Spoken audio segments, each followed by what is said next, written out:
မင်္ဂလာပါရှင် Channel 24ရဲ့ Weekly News စီစဉ်ကနေဒီတစ်ပတ်အတွက်တင်ပြပေးခြင်းတဲ့သတင်းတွေကတော့ TikTok ရဲ့ App Design ပြင်ဆင်ဖို့လိုအပ်တယ်လို့ဥရောပသမဂ္ဂကပြောကြားခဲ့တယ်ဆိုတဲ့သတင်း။နီပေါနိုင်ငံမှာအသက်20ကျော်လူငယ်တွေကြားကင်ဆာရောဂါဖြစ်ပွားမှုနှုန်းမြင့်တက်နေတယ်ဆိုတဲ့သတင်း။ Rod Device ဆိုတော့ Brad Arnold ကြောက်ကက်ကင်ဆာရောဂါနဲ့ကွေးလွန်ခဲ့တယ်ဆိုတဲ့သတင်း။ကမ္ဘာအကြီးဆုံးဖန်လုံအိမ်အပူပိုင်းတစ်တော်ဥယျာဉ်ကိုဘယ်ဂျီယံနိုင်ငံမှာဖွင့်လှစ်ခဲ့တယ်ဆိုတဲ့သတင်း။2026ခုနှစ်အိုလံပစ်ပြိုင်ပွဲကျင်းပမဲ့တောင်တန်းဒေသများမှာနှင်းပြိုမှုတွေဇက်တိုက်ဖြစ်ပွားခဲ့တယ်ဆိုတဲ့သတင်း။ဘီလီယံအားကစားမှာဂင်းနစ်စံချိန်တစ်ခုကိုချိုးဖျက်နိုင်ခဲ့တဲ့အသက်အငယ်ဆုံးကလေးငယ်တဦးဆိုတဲ့သတင်း။ဥရောပရဲ့အမြင့်ဆုံးတောင်ထိပ်မှာတည်ရှိတဲ့ကမ္ဘာဝေးလံခေါင်သီဆုံးတောင်ထိပ်အဆောက်အဦဆိုတဲ့သတင်း။ American $4 ဘီလီယံကျော်အရှုံးပေါ်နေတဲ့ Ford Motor Company ဆိုတဲ့သတင်းနဲ့အသက်90နှစ်အရွယ်ဆီယာမတဦးဂင်းနစ်စံချိန်သစ်ရရှိခဲ့တဲ့ဆိုတဲ့သတင်းတွေပဲဖြစ်ပါတယ်။ TikTok ရဲ့ App Design ကိုပြင်ဆင်ဖို့လိုအပ်တယ်လို့ဥရောပသမဂ္ဂပြောကြားခဲ့တယ်ဆိုတဲ့သတင်းကိုတင်ပြပေးပါမယ်။ Social Platform မှာလူများစုအသုံးများနေတဲ့ TikTok App ကအသုံးပြုသူတွေကို App ချိန်မှာပဲအချိန်ကုန်မှမသိဆွဲလန်းနေအောင်တမင်ဖန်တီးထားတာကြောင့် App Design ပြောင်းလဲဖို့လိုတယ်လို့ဥရောပသမဂ္ဂကထောက်ပြလာပါတယ်။ဒါကြောင့် EU ရဲ့စုံစမ်းစစ်ဆေးမှုတွေအရ TikTok မှာပါဝင်တဲ့အဆုံးမရှိပုတ်ဆွဲကြည့်နိုင်တဲ့စနစ်ဗီဒီယိုတွေအလိုလျောက်ပွင့်လာမှုနဲ့ခဏတက်လာတဲ့ notification တွေကအသုံးပြုသူတွေကိုမူရစ်စေဝါလိုမျိုးဆွဲလန်းသွားအောင်ပြုလုပ်နေတယ်လို့ဆိုပါတယ်။ဒီလိုဆွဲလန်းစေတဲ့စနစ်တွေကြောင့်စိတ်ကြောသက်တွေရဲ့စိတ်ကျန်းမာရေးကိုထိခိုက်စေသလိုအိတ်ချိန်တွေကိုပါထိခိုက်စေတဲ့အတွက် TikTok အနေနဲ့ကလေးငယ်တွေကိုကာကွယ်ပေးနိုင်ဖို့လည်းပြက်ကွက်ခဲ့တယ်လို့ EU ကထောက်ပြထားပါတယ်။အခုလိုဆွဆွဲချက်တွေကသာမှန်ကန်ကြောင်းသက်သေပြနိုင်ရင်တော့ TikTok ကသူတို့ရဲ့တကမ္ဘာလုံးဆိုင်ရာဝင်ငွေရဲ့6%ဒေါ်လာတန်ပေါင်းများစွာအထိကြီးမားတဲ့ဒဏ်ကြေးငွေပေးဆောင်ရမှာဖြစ်တယ်လို့ App Design တွေကိုပါပြောင်းလဲပြရဖို့ရှိနေပါတယ်။ TikTok ကတော့ screen time ကန့်သက်ချက်တွေနဲ့အကာအကွယ်တွေထားရှိထားပြီးသားဖြစ်ကြောင်းပြန်လည်ခုခံထားပေမဲ့ EU ကတော့ဒါကလုံလောက်မှုမရှိဘူးလို့ယူဆထားပါတယ်။ဒါကဥရောပသမဂ္ဂကမကြသေးမီနှစ်တွေအတွင်းပြဋ္ဌာန်းလိုက်တဲ့ Digital Service Act DSA ဆိုတဲ့ဥပဒေလက်နက်တွေကိုအသုံးပြုပြီးနည်းပညာကုမ္ပဏီကြီး Big Tech တွေရဲ့အလွန်ကြုံလုံးဆောင်မှုတွေကိုထိန်းချုပ်ဖို့ကြိုးပမ်းချက်တစ်ခုလည်းဖြစ်နေကြောင်းသိရပါတယ်ရှင်။နီပေါနိုင်ငံမှာအသက်20ကျော်လူငယ်တွေကြားကင်ဆာရောဂါဖြစ်ပွားမှုတုံမြင့်တက်နေတဲ့ဆိုတဲ့သတင်းကိုတင်ပြပေးပါမယ်။အိန္ဒိယနိုင်ငံနီပေါမှာရှိတဲ့ထိပ်တန်းကင်ဆာရောဂါကိုဆေးရုံကြီးမှာကလီကုသဆောင်တွေကလူနာတွေနဲ့ပြည့်ရှံနေပြီးအထူးသဖြင့်အသက်20နဲ့30ဝန်းကျင်လူငယ်တွေကြားမှာကင်ဆာရောဂါဖြစ်ပွားမှုနှုန်းတိတိတသာမြင့်တက်လာနေတယ်လို့ကျန်းမာရေးကျွမ်းကျင်သူတွေကသတိပေးလိုက်ပါတယ်။ဒါကြောင့် BK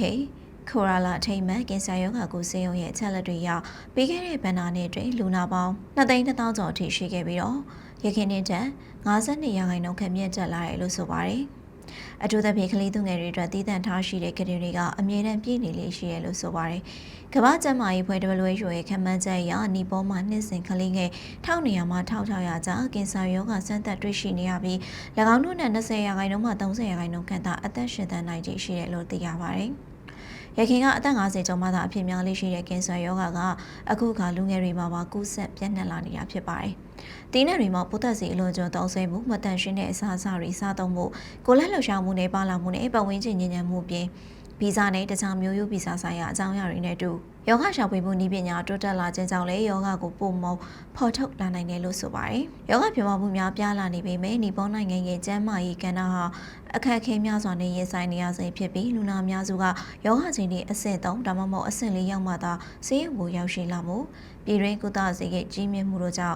်လူနာများစွာကအိန္ဒိယနိုင်ငံကိုသာတွားရောက်ကုသမှုခံယူနေကြရတယ်လို့သိရပါတယ်ရှင်။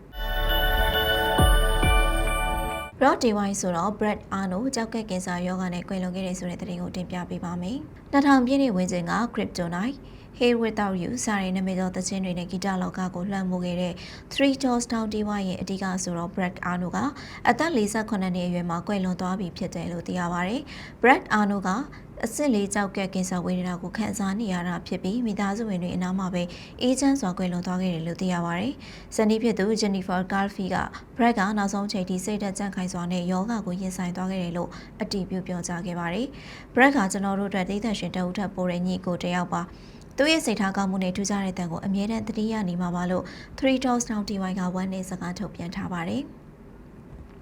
Brad ကတီဝိုင်းစတင်တည်ထောင်ချိန်မှစတချင်းရေးသားမှုနဲ့တင်ဆက်မှုပိုင်းမှာအဓိကပါဝင်ခဲ့ပြီးကဘာတဝန်အေဗန်ချက်ရေးတန်း20ကျော်ရောင်းချနိုင်အောင်ဆွမ်းဆောင်နိုင်ခဲ့သူဖြစ်ပါတယ်။ Brad ရဲ့ကွယ်လွန်မှုတဲ့ရင်အတွက်ဂီတလောကသားတွေနဲ့ကဘာတဝန်ရှိပရိသတ်တွေကအမတ်တရသချင်းစာသားတွေကိုဆိုရှယ်မီဒီယာကွန်ရက်မှာပြန်လည်မျှဝေရင်းဝမ်းနည်းပူဆွေးမှုကိုဖော်ပြခဲ့ကြတယ်လို့သိရပါတယ်ရှင်။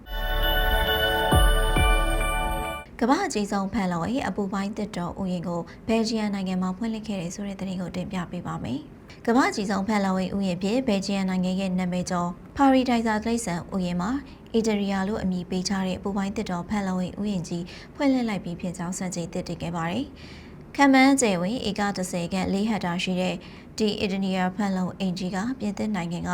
Viewer တလိပ်ဆိုင်ရုံရဲ့စံချိန်ကိုကျော်ဖြတ်ပြီးကမ္ဘာအကြီးဆုံးဖြစ်လာခဲ့တာဖြစ်ပါတယ်။အထိန်မှာအပူပိုင်းတစ်ပင်ပေါင်း8000ကျော်ကိုစိုက်ပျိုးထားပြီးရေတကုံတွေမြင့်ငယ်တွေနဲ့အတူတောရင်တလိပ်ဆန်တွေလွတ်လပ်စွာကျစားနိုင်တဲ့ဂေဟစနစ်တစ်ခုလုံးကိုဖန်တီးထားတာဖြစ်ပါတယ်။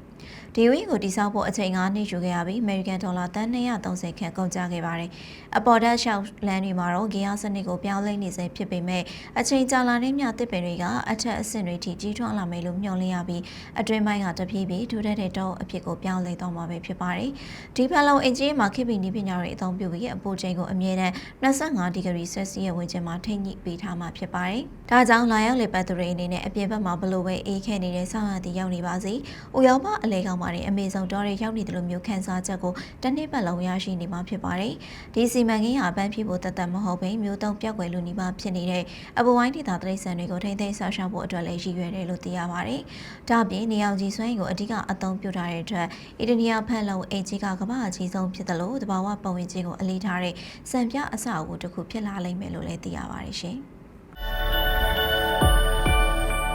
2026ခုနှစ်အိုလံပစ်ပြိုင်ပွဲကျင်းပမယ့်တောင်တန်းဒေသများမှာနှင်းပြိုမှုတွေဆက်တိုက်ဖြစ်ပွားနေတယ်ဆိုတဲ့သတင်းကိုတင်ပြပေးပါမယ်။အီတလီနိုင်ငံမြောက်ပိုင်းရဲ့အထင်ကရတောင်တန်းဒေသတွေမှာနှင်းပြိုကျမှုတွေဆက်တိုက်ဖြစ်ပွားခဲ့တာကြောင့်စကိတ်စီးသူ3ဦးသေဆုံးသွားတယ်လို့သိရပါတယ်။ဒါကအခုနှစ်2026ခုနှစ်ရဲ့ဆောင်းရာသီအိုလံပစ်ပြိုင်ပွဲကိုအေရှန်ဖြစ်ကျင်းပဖို့ပြင်ဆင်နေတဲ့နေရာတစ်ခုလည်းဖြစ်ပါတယ်။ပထမဆုံးပြင်ဆင်ကတော့ Venus တို့ဒေသရှိ Cortina d'Ampezzo အပန်းဖြေစခန်းဒီမှာဖြစ်ပွားခဲ့ခြင်းဖြစ်ပြီးတမန်လန်ကြောင်ပြင်ပမှာစကိတ်စီးနေတဲ့အသက်50ကျော်ရွယ်အီတလီမျိုးသား2ဦးကနှင်းပြိုမှုအတွင်းပိတ်မိသေဆုံးခဲ့ပါတယ်။ဒါ့အပြင်လောက်ဘွာတီဒေသရှိလာဗီညာအပန်းဖြေစခန်းအနီးမှာလည်းအသက်30နှစ်ရွယ်ဂျာမနီနိုင်ငံသားတဦးနှင်းပြိုမှုကြောင့်ထပ်မံသေဆုံးသွားခဲ့တယ်လို့ကယ်ဆယ်ရေးအဖွဲ့တွေကအတည်ပြုခဲ့ပါတယ်။ဒါကြောင့်လက်ရှိအဆိုပါဒေသတွေမှာစီးနှင်းထူထပ်စွာကျဆင်းမှုနဲ့အပူချိန်ပြောင်းလဲမှုတွေကြောင့်နှင်းပြိုနိုင်ခြင်းအနေအကိုအဆင့်3စိုးရိမ်ရတဲ့အဆင့်ဖြစ်သတ်မှတ်ထားပါတယ်။အိုလံပစ်ပြိုင်ပွဲအတွက်ပြင်ဆင်မှုတွေပြုလုပ်နေတဲ့ကာလအတွင်းအခုလိုလူသိဆုံးမှုဖြစ်ပွားခဲ့ခြင်းဖြစ်ပါတယ်။အခုလိုဖြစ်စဉ်ကြောင့်တောင်တက်ကယ်ဆယ်ရေးအဖွဲ့တွေကခရီးသွားတွေနဲ့စကိတ်စီးသူများအနေနဲ့အပန်းဖြေစခန်းတွေမှာသတ်မှတ်ထားတဲ့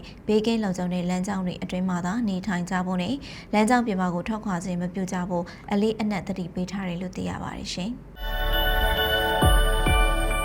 ဘီလီရဲ့အားကစားမှာဂိနစ်စံချိန်2ခုကိုချိုးဖျက်နိုင်ခဲ့တဲ့အသက်ငယ်ဆုံးကလေးတဦးဆိုတဲ့အကြောင်းကိုတင်ပြပေးပါမယ်။အင်္ဂလန်နိုင်ငံသားအသက်3နှစ်အောက်ကလေးငယ်တဦးက3နှစ်ပြည့်မွေးနေ့မတိုင်မီဘီလီရဲ့ထိုးတဲ့အားကစားမှာဂိနစ်စံချိန်2ခုကိုချိုးဖျက်နိုင်ခဲ့ကြောင်းသိရပါတယ်။ Jude Owen ဆိုတဲ့ကလေးကအသက်2နှစ်နဲ့261ရက်အရွယ်မှာ Double Port Billiard ထိုးနည်းကိုထိုးပြနိုင်ခဲ့တဲ့အသက်အငယ်ဆုံးလူဖြစ်ဂိနစ်စံချိန်ကိုချိုးဖျက်ခဲ့ပါတယ်။ Double Port ဆိုတာကဘီလီယတ်ဘောလုံးနှလုံးကိုတစ်ချိန်တည်းထိုးပြီးမတူညီတဲ့ကျွင်းပေါက်နှစ်ခုတည်းကိုဝင်အောင်ထည့်သွင်းတာကိုပြောတာပဲဖြစ်ပါတယ်လို့ဂိနစ်စံချိန်မှတ်တမ်းအဖွဲ့တာဝန်ရှိသူတဦးကပြောဆိုခဲ့ပါတယ်။ဒါကြောင့် Jude Owen ကအသက်2နှစ်နဲ့302ရက်အရွယ်မှာ Proven Shot Billiard ထိုးနည်းကိုထိုးနိုင်ခဲ့တဲ့အသက်အငယ်ဆုံးလူဖြစ်ဂိနစ်စံချိန်ကိုထပ်မံချိုးဖျက်ခဲ့ကြောင်းသိရပါတယ်။ Proven Shotဆိုတာကကျွင်းပေါက်တွေကိုဓာတ်ရိုက်ဝင်အောင်ထိုးတာမျိုးမဟုတ်ဘဲနဲ့ဘီလီယတ်တီကိုဘေးပေါက်တစ်ခုကိုထောက်ပြီးတော့ကျွင်းပေါက်တွေကိုဝင်သွားအောင်ထည့်တဲ့ထိုးနည်းတစ်ခုပဲဖြစ်ပါတယ်လို့ဂိနစ်စံချိန်မှတ်တမ်းအဖွဲ့တာဝန်ရှိသူတို့ကပြောဆိုခဲ့ပါတယ်။ Jude Owen ကဂျူဒန်ကိုစတင်ကိုင်ခဲ့တဲ့အချိန်မှစတင်ပြီး၎င်းကဘီလီယတ်အားကစားမှာထူးချွန်လာလိမ့်မယ်လို့ထင်ခဲ့ကြောင်းဖခင်ဖြစ်သူကထုတ်ပြန်ပြောဆိုခဲ့ကြောင်းသိရပါတယ်ရှင်။ဥရောပရဲ့အမြင့်ဆုံးတောင်ထိပ်မှာတည်ရှိတဲ့ကမ္ဘာဝေးလံခေါင်သီဆုံးတောင်ထိပ်အဆောက်အဦဆိုတဲ့သတင်းကိုတင်ပြပေးပါမယ်။ကမ္ဘာပေါ်မှာဝေးလံခေါင်သီဆုံးတောင်ထိပ်အဆောက်အဦများထဲမှာတစ်ခုလည်းဖြစ်တဲ့အီတလီနဲ့ဆွစ်ဇာလန်နိုင်ငံနယ်စပ်အနီးရှိအီတလီအက်ပ်တောင်တန်းရဲ့ ပူတာဂက်ဖရီတောင်ထိပ်မှာရှိတဲ့ Margarita Hut အဆောက်အဦကဥရောပရဲ့အမြင့်ဆုံးနေရာမှာရှိတဲ့အဆောက်အဦတစ်ခုဖြစ်ပါတယ်။ The Margarita Hut အဆောက်အဦကရခိုင်ကဆေးပညာအတွက်အရေးကြီးတဲ့သုတေသနဌာနတစ်ခုဖြစ်ခဲ့ပေမဲ့နောက်ပိုင်းမှာတောင်တက်သမားများအတွက်တောင်တက်အပန်းဖြေအိမ်တစ်လုံးဖြစ်လာခဲ့ကြောင်းသိရပါတယ်။အဆိုပါ Margarita Hut ကအဆောက်အဦကပင်လယ်ရေမျက်နှာပြင်အထက်4554မီတာမြင့်တဲ့နေရာမှာတည်ရှိတဲ့အဆောက်အဦတစ်ခုလည်းဖြစ်ပြီးပြီးခဲ့တဲ့ဇွန်လအစောပိုင်းစက်တင်ဘာလအစောပိုင်းထိဖွင့်လှစ်ထားကလူပေါင်း80လောက်ထိအိပ်စက်နိုင်တဲ့နေရာထိုင်ခင်းတွေရှိတယ်လို့လည်းသိရပါတယ်။ပြီးခဲ့တဲ့2019ခုမှစတင်ကအာဏာပိုင်များကလက်ထပ်ပွဲများကို Margarita Hut အဆောက်အဦမှာကျင်းပခွင့်ပြုခဲ့ပေမယ့်၎င်းကဲ့သို့သောထူးခြားတဲ့အတွေ့အကြုံကိုခန်းစားနိုင်ဖို့အတွက်တောင်ထိပ်အထိအရင်ဆုံးရောက်အောင်တက်ရန်လိုအပ်မှာဖြစ်တယ်လို့လည်းသိရပါတယ်။ဒီ Margarita Hut ကအဆောက်အဦကိုရဟရင်ဖြစ်သွားရောက်လို့မရတာကြောင့်သွားရောက်လို့သူများအနေနဲ့ခြေလင်ခီးကို2ရက်ကြာတက်ရမှာဖြစ်ကရုပ်ပိုင်းဆိုင်ရာကြံ့ခိုင်မှုများနဲ့လမ်းပြများလည်းလိုအပ်မှာဖြစ်တယ်လို့သိရပါတယ်ရှင်။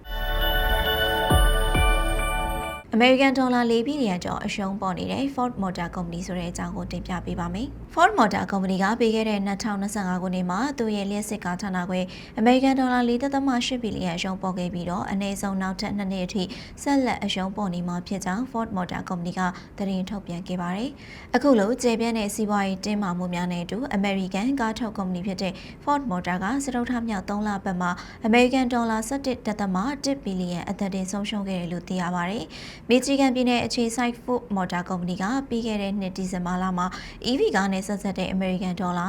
19.5ဘီလီယံကျဆင်းမှုအပြီး2025ခုနှစ်အတွက်တစ်နှစ်ပတ်လုံးအသက်တင်အရှုံးမှာအမေရိကန်ဒေါ်လာ8.2ဘီလီယံထိရှိခဲ့ပါတယ်။2029ခုနှစ်လောက်ထိအရှုံးပေါ်နေအောင်မယ်လို့ကျွန်တော်တို့ခန့်မှန်းထားပါတယ်လို့ Ford Company ရဲ့အမှုဆောင်အရာရှိချုပ် Sherry House ကပြောဆိုခဲ့ပါတယ်။အခုနဲ့ထောက်ပံ့ရေးကွင်းဆက်ပြဿနာများက Ford Motor Company ကိုထိခိုက်စေမှုနဲ့အတူစတုတ္ထ3လပတ်အတွင်း၎င်းရဲ့အမြက်က2025ခုနှစ်မှာအမေရိကန်ဒေါ်လာ1ဘီလီယံအထိကျဆင်းသွားခဲ့ပြီးတော့2024ခုနှစ်နဲ့နှိုင်းယှဉ်မယ်ဆိုပါကအမေရိကန်ဒေါ်လာ1.1ဘီလီယံကျဆင်းသွားခဲ့တယ်လို့သိရပါတယ်။ Ford Company ရဲ့အဓိကအလူမီနီယံထောက်ပံ့ရေးဌာနမှာစက်ရုံ2ခုမီးလောင်မှုနဲ့အတူမျှော်လင့်မထားတဲ့အမေရိကန်ဒေါ်လာတန်900အခွန်ကောက်ခံမှုတွေကြောင့်2025ခုနှစ်အတွင်း Ford Company ရဲ့စုစုပေါင်းအခွန်ကောက်ခံမှုကုန်ကျစရိတ်မှာအမေရိကန်ဒေါ်လာ2ဘီလီယံအထိမြင့်တက်သွားခဲ့ကြောင်းသိရပါတယ်ရှင်။အသက်60နှစ်အရွယ်ဆရာမတဦးဂင်းနစ်စံချိန်သစ်ရရှိခဲ့တဲ့ဆိုတဲ့သတင်းကိုတင်ပြပေးပါမယ်။အသက်60နှစ်အရွယ်အမေရိကန်နိုင်ငံမီချီဂန်ပြည်နယ်မှာနေထိုင်ခဲ့တဲ့အင်္ဂလိပ်ဆရာမတဦးက68နှစ်ကြာဆရာမဖြစ်တာဝန်ထမ်းဆောင်ခဲ့ပြီးတဲ့နောက်တက်တန်းအကျဆုံးတာဝန်ထမ်းဆောင်ခဲ့တဲ့ဘာသာစကားဆရာမအဖြစ်ဂင်းနစ်စံချိန်ရရှိခဲ့ကြောင်းသိရပါတယ်။ Beverly Hills မြို့ Detroit Country Day ကျောင်းမှာအင်္ဂလိပ်စာသင်ကြားပေးနေတဲ့ Beverly Hannon Price ကကျောင်းမှာပြုလုပ်တဲ့အခမ်းအနားတစ်ခုမှာတက်တန်းအကျဆုံးတာဝန်ထမ်းဆောင်ခဲ့တဲ့ဘာသာစကားဆရာမအဖြစ်ဂင်းနစ်စံချိန်ကိုရရှိခဲ့ခြင်းဖြစ်ကြောင်းသိရပါတယ်။စာကိုဘယ်လိုရေးရမလဲ။